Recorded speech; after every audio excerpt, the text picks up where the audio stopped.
My name is Carrie Andrus, and our home was flooded during Hurricane Harvey.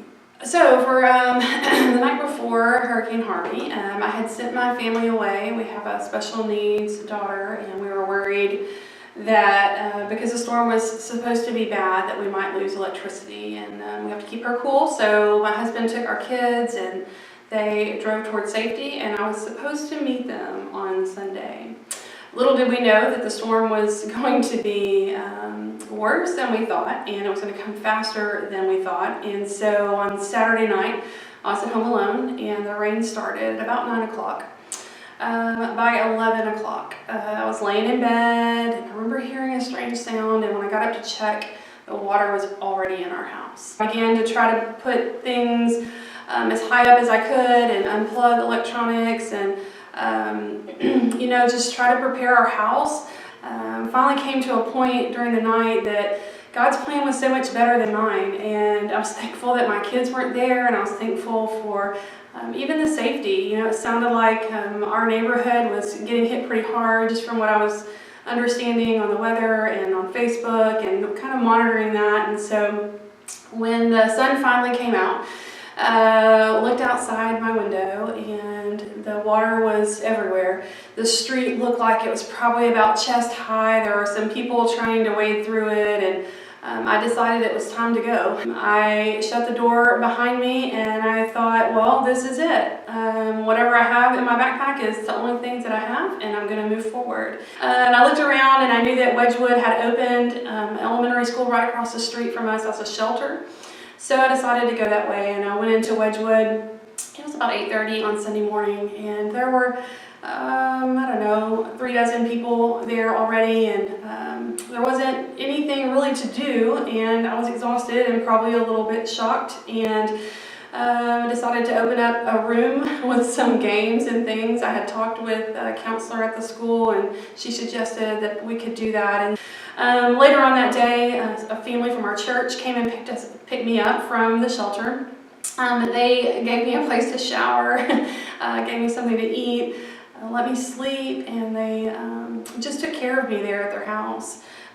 When the water finally receded on Wednesday, I was able to get back to my house and see some of the damage, and it was surreal to look at, all the things that you have and realize that, number one, that they're just things, and number two, now we've got to do something with them.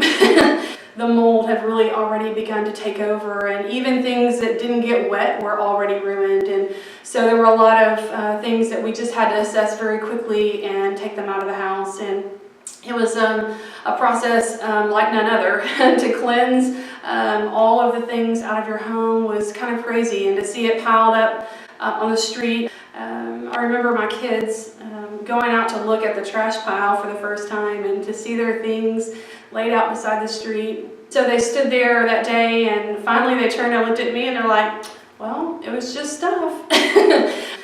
I can see little glimpses of how God has blessed us and protected us and provided for us, from the church members giving us a place to stay until we could figure out where we're going to live, to simple things like the retired Texans coming by to visit us and sign my little girl's hat. And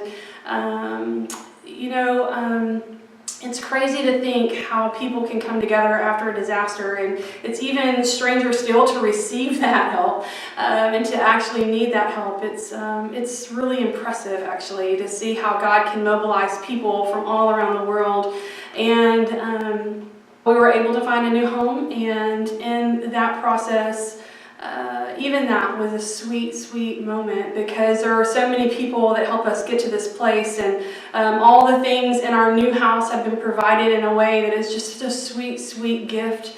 So much of our furniture, was lost in the flood, has been replaced even better than it was, honestly. Our bedroom set was given to us, and our living room, and our dining room, and the pillows that we lay our head on at night, all of those things were donated, some of them local, some of them not, and they're just all sweet, sweet testimonies to what happens when people feel led to give, and then the people who are blessed to receive. And it's just an amazing testimony to how God provides for people when they need help.